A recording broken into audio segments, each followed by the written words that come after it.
হিঙ্গলগঞ্জের রায়মঙ্গল নদী বাঁধে ধস, আর যার জেরে গ্রামবাসীরা যথেষ্ট আতঙ্কে রয়েছেন। ধস আতঙ্ক গ্রাস করেছে। ঘাট লাগোয়া বাঁধে 30 ফুট ধসের জেরে আতঙ্ক ছড়িয়েছে। এই ছবি আমরা দেখিয়েছিলাম গত 18ই নভেম্বর। আর নিউজ 18 বাংলার খবরের জের হিঙ্গলগঞ্জে শুরু হলো বাঁধ মেরামতি। রায়মঙ্গল নদীর বেহাল বাঁধ মেরামতি। সোমবারই যে খবর আমরা সম্প্রচার করি যে দুলদুলি ফেরিঘাট সংলগ্ন বাঁধে ধসের খবর, তারপরই তৎপর প্রশাসন। অনুপম রয়েছে আমার সঙ্গে, সহকর্মী অনুপম। স্থানীয় বাসিন্দারা কতটা খুশি, কি বলছেন তারা?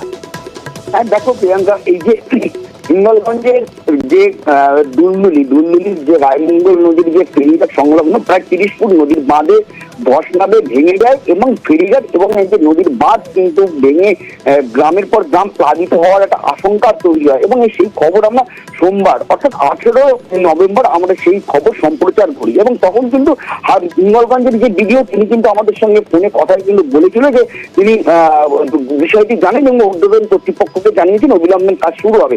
এরপরে কিন্তু আজ কিন্তু সেই যে নদী বাঁধ, সেই নদী বাঁধের কিন্তু মেরামতির কাজ শুরু হয়েছে এবং অতি দ্রুততার সাথে সেই কাজ চলছে, যাতে যে পর্যন্ত ক্ষতি হয়েছে বাঁধের আর যেন বেশি বড় ক্ষতি না হয়। এবং সেই কারণে কিন্তু এলাকার যে মানুষ এবং যারা ওইখান থেকে ফেরিঘাট দিয়ে যারা যাতায়াত করে তারা কিন্তু নিউজ 18 বাংলাকে কিন্তু ধন্যবাদ জানাতে কিন্তু তারা ভুললো না। তারা কিন্তু নিউজ 18 বাংলাকে ধন্যবাদ জানালো, তার কারণ নিউজ 18 বাংলার খবরের জেরে কিন্তু অতি দ্রুততার সাথে তৎপরতার সাথে কিন্তু প্রশাসন নড়ে চড়ে বসলো এবং এই নদীর বাঁধ সংস্কারের কাজ শুরু হলো।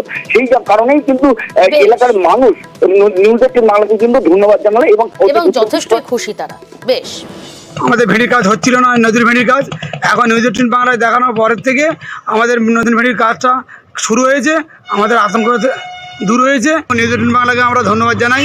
এখানকার মানুষ অনেক আতঙ্কে ছিল, এখন আতঙ্ক থেকে একটু দূরে রয়েছে, কারণ এখানকার কাজটা চলছে নিউজ 18 বাংলায় খবর দেখানোর পর থেকে। ধন্যবাদ জানাই নিউজ 18 বাংলাকে।